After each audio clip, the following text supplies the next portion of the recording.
Direito e Ciências Econômicas e também autor do livro Dinheiro, Eleições e Poder, as engrenagens do sistema político brasileiro. Bruno Caraza conosco. Bruno, obrigado pelo contato, bom dia. Olá, bom dia a todos. Um prazer estar aqui com vocês. Prazer ter você com a gente aqui. Eu já vou entregar a bola para minha companheira aqui, Cileide Alves, para você já fazer as honras da casa e encaminhar a primeira pergunta aí para ele, Cileide. Bom dia, Bruno. Obrigada pela presença. Bom, essa semana um artigo seu provocou um burburinho, né, no país todo, que é esse que o Rubens se referiu, em que você mostra que depois do prazo final das filiações, Bolsonaro se mostrou muito mais articulado, né, para os palanques regionais. Você até fez uma comparação com o jogo War, né, como se fosse um tabuleiro do War, e do que o ex-presidente Lula. Eu queria que o senhor explicasse para a gente como chegou a essa conclusão.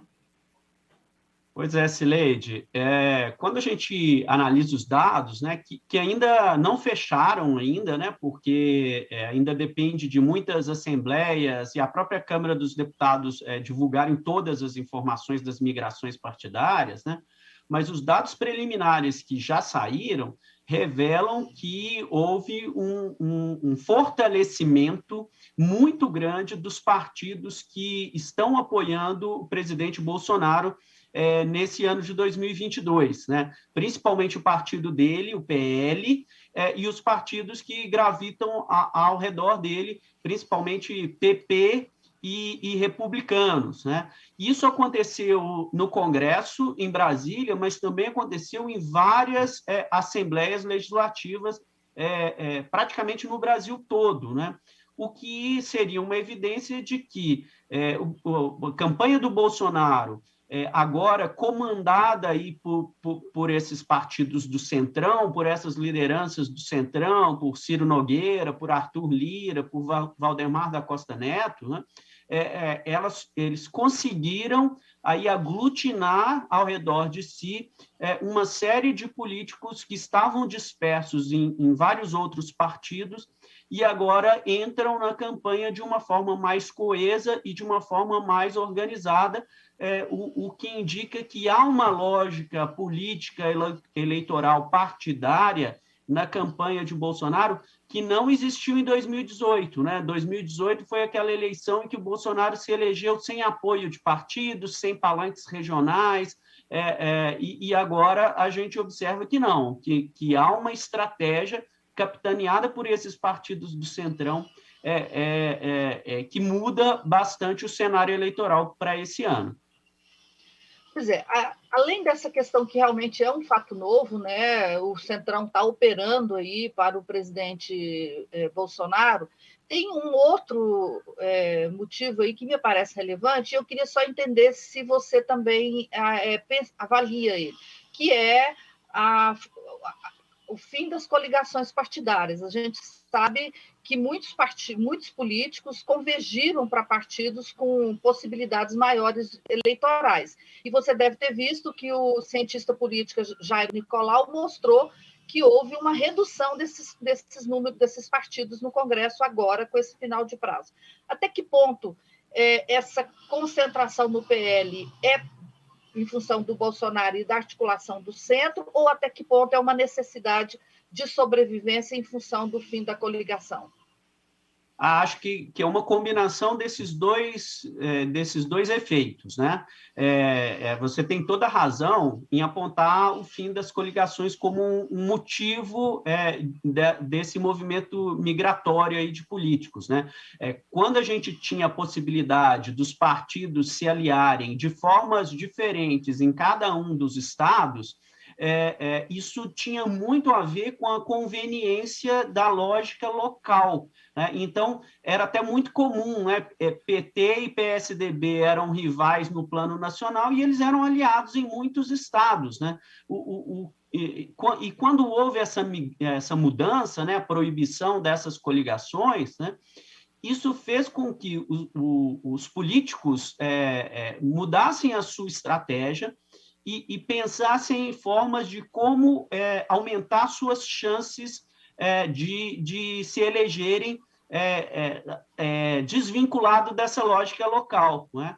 E nesse contexto, né, a gente tem, acho que, dois combustíveis aí nesse processo de aglutinação dos políticos nessa base do Bolsonaro. De um lado, são os valores cada vez mais altos aí do fundo eleitoral, e, de outro, o uso de recursos orçamentários, né? Tanto o recurso oficial, transparente, quanto esses valores bilionários do orçamento secreto, que estão sendo utilizadas como moeda de troca nessas articulações. Então, acho que as duas coisas se completam e fizeram com que esses partidos do Centrão, que controlam aí o Congresso, que controlam a execução orçamentária, tivessem mais força para atrair esses políticos que ficavam dispersos em siglas menores, né? Em siglas como PTB, como PROS, como Solidariedade, Patriotas, e migrarem para esses partidos maiores do Centrão, da base do governo.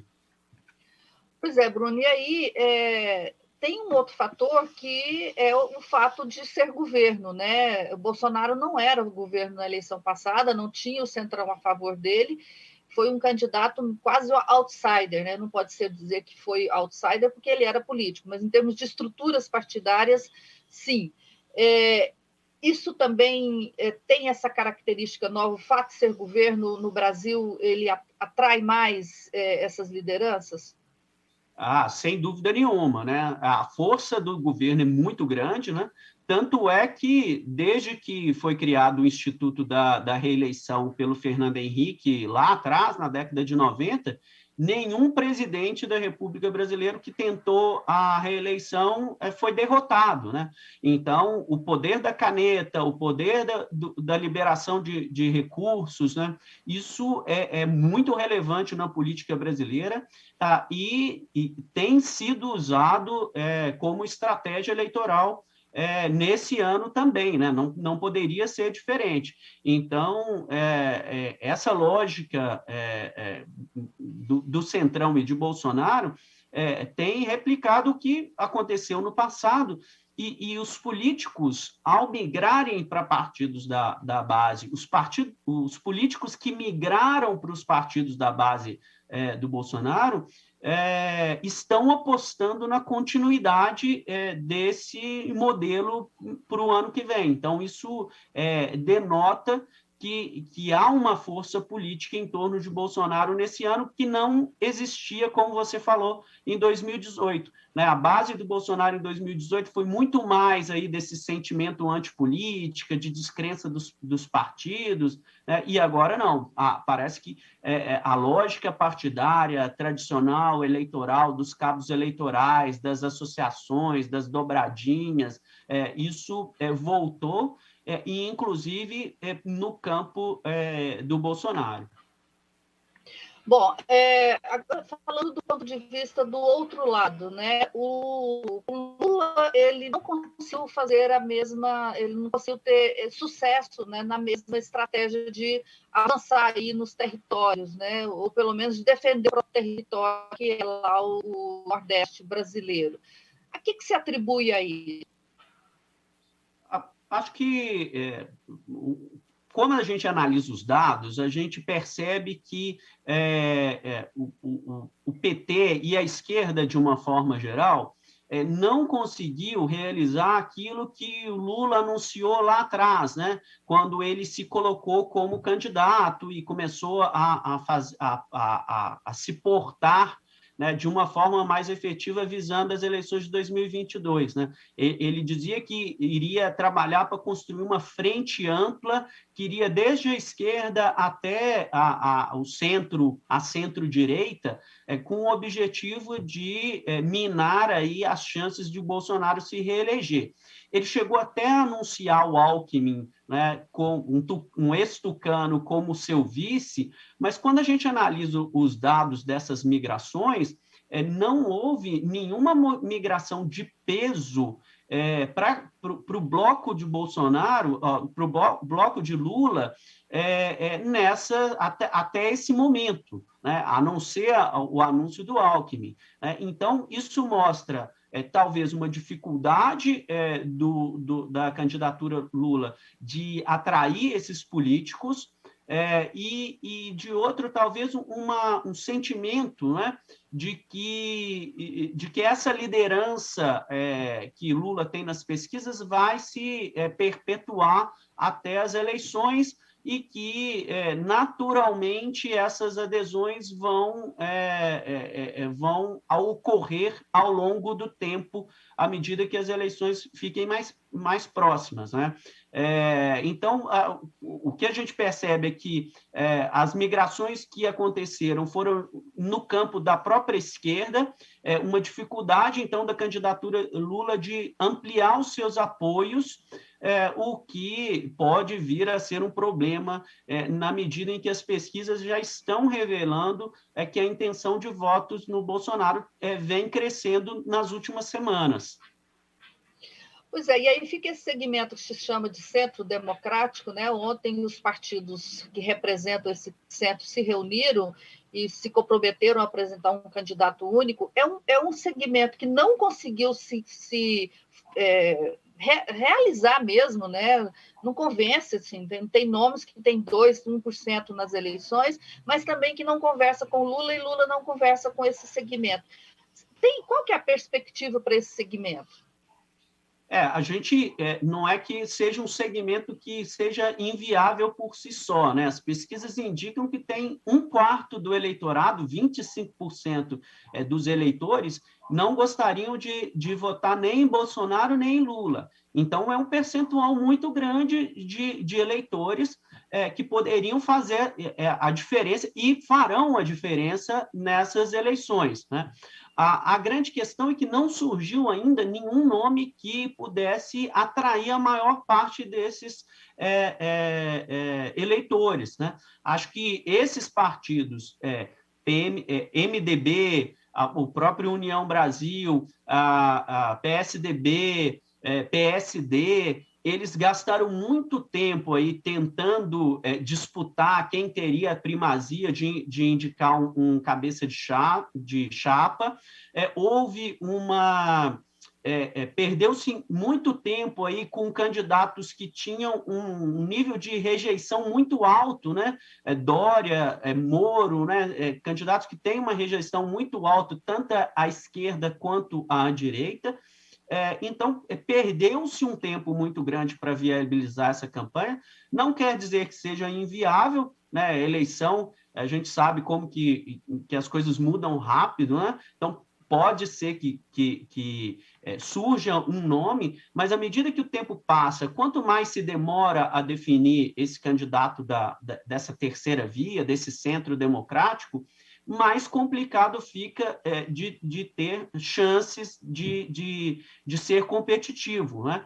E esse eleitor vai ser disputado entre Bolsonaro e Lula se nada for feito, se nada surgir até lá, né? Por isso que, dos dois lados, haverá movimentos para conquistar esse eleitor, né? De um lado, o Bolsonaro tentando resgatar um eleitor que votou nele em 2018, mas se decepcionou ao longo do governo, gestão da pandemia e por aí vai, né? Economia. Do outro, o Lula precisando ampliar aí, a sua base de apoio para além do eleitor tradicional da esquerda. Então, acho que esse eleitor né, nem Lula, nem Bolsonaro, vai ser o fiel da balança nas eleições desse ano, e a gente vai observar aí com muita atenção as movimentações dos candidatos nos próximos meses para tentar atrair esse eleitor de centro. Bom, a gente sabe que esse eleitor é grande, né? Você falou aí 25%. A questão que eu estou colocando é que esse grupo político aí não conseguiu falar com esse eleitor. Ele está falando para ele mesmo, né? E agora eu fico com a dúvida, e é essa minha dúvida que eu te apresento, se do nada eles vão conseguir tirar um nome da cartola e para falar com esse público. Me parece que está havendo aí uma falta de sintonia total entre essas lideranças políticas e esse público que eles almejam atingir, não? Com certeza, né? Todos esses nomes que estão sendo colocados aí, à medida que o tempo passa, né, fica mais difícil para eles se tornarem conhecidos, terem os seus nomes reconhecidos pelo Brasil inteiro, né? Então, esses partidos, acho que eles estão perdendo muito tempo com articulações políticas a portas fechadas nos gabinetes. Enquanto isso, a campanha de Bolsonaro e a campanha de Lula já estão na rua tentando atrair votos. Então, à medida que o tempo passa, cada dia que se passa sem a definição de um nome, vai ficar muito mais difícil se tornar viável e a tendência realmente é um afunilamento numa disputa Lula versus Bolsonaro. Então, acho que há uma desconexão, concordo plenamente com o que você disse, né? Entre essas lideranças partidárias desse centro em definir, bater o martelo a respeito de um nome que seja único. Também não adianta ter vários candidatos, que aí a gente vai ter o mesmo que a gente observou lá em 2018, para se colocar aí como realmente uma alternativa viável entre a Lula e Bolsonaro. Ontem até vi a foto da reunião, né, do Baleia Rossi, do MDB, o Roberto Freire, do Cidadania, o Bivar, Luciano Bivar, do União Brasil, e o Bruno Araújo, do PSDB, e eu fiquei pensando, gente, daí sai alguma coisa, né? Parece que eles estão tão dissociados assim do mundo real que eu tive realmente dúvida se essa polarização Lula-Bolsonaro não tende a sobreviver sem que esse segmento consiga falar com a sociedade. Não sei, foi a minha impressão. E aí, Bruno, eu te coloco mais uma questão além dessa, que é a seguinte: no final do seu artigo, você diz que o Centrão articula para o Bolsonaro, então o Bolsonaro é um candidato que entra com muita força política. E aí eu te pergunto, a gente pode esperar um crescimento maior de Bolsonaro, além desse piso que ele tem aí de 30%? É isso que você está nos dizendo com a conclusão do seu texto? Quando a gente observa a história brasileira, né, a gente sabe que nem sempre apoio político se reverte em apoio eleitoral, se reverte em voto, né? É o caso do PSDB, do Alckmin em 2018, né? Ele tinha o apoio aí do Centrão e não conseguiu viabilizar a sua candidatura e foi abandonado ao longo da campanha. Então, mas nesse ano a grande diferença é que o Bolsonaro está no comando do país, né? Está usando o governo para atrair voto, tanto em termos de orçamento, quanto políticas públicas, políticas econômicas, está na mídia o tempo todo, né? Então, quando a gente observa as pesquisas que estão sendo publicadas a todo momento, né? Hoje mesmo já saiu mais uma, né? O que elas revelam? Elas revelam um Lula estabilizado num patamar aí de 44%, 45%, e um Bolsonaro em trajetória crescente desde o final do ano passado, né? E o que a gente espera, diante de tudo que a gente conversou, com a dificuldade de surgir um nome viável aí nessa terceira via, com o uso cada vez mais frequente de recursos orçamentários e políticas sociais do governo, e com um apoio político que o Bolsonaro recebeu aí desses caciques do Centrão, a tendência é que daqui para frente Bolsonaro cresça e comece a diminuir aí essa vantagem que, por enquanto, ela é folgada do Lula nas pesquisas, mas a gente tem 6 meses ainda até a eleição com o governo utilizando de todos esses mecanismos para aumentar as suas chances de ser reeleito, né? Então, eu espero, daqui para frente, que a disputa vai ficar cada vez mais acirrada, né, com o crescimento do Bolsonaro em duas direções, né? tentando, de um lado, recuperar aquele eleitor de 2018 que ele teve, mas perdeu ao longo do governo, pela pandemia, pela crise econômica, e do outro, com base nessas políticas sociais, Auxílio Brasil, uso orçamentário para inaugurar a obra para o Brasil inteiro, ele roubar eleitores que hoje estão com Lula, principalmente nos segmentos mais pobres, né, de mais baixa renda da sociedade brasileira. Então, os números estão sinalizando para um crescimento da candidatura do Bolsonaro, tornando a eleição ainda mais competitiva, acirrada e incerta.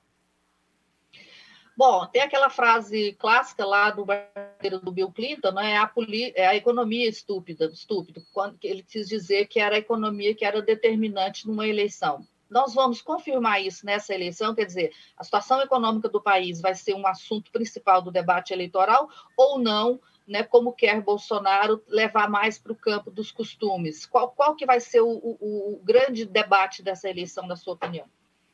Acho que, sem dúvida nenhuma, a situação econômica do país, né, com a inflação, com crise, com desemprego, com fome, né, é o grande ponto fraco da candidatura Bolsonaro, e até por causa disso, ele vai tentar trazer a discussão o máximo possível para ressuscitar temas como corrupção, que são pontos fracos na candidatura do Lula, né? Então, acho que a gente vai ter uma guerra de narrativas aí em que os oponentes de Bolsonaro, né, Lula e, eventualmente, o candidato da terceira via, atacando o Bolsonaro pela via da economia, e, do outro lado, Bolsonaro e seus apoiadores tentando ressuscitar temas como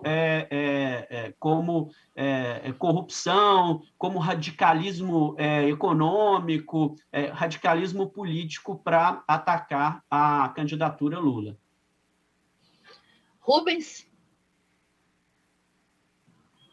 Muito obrigado pelo contato com a gente aqui na Sagres. Bom dia e um bom trabalho aí.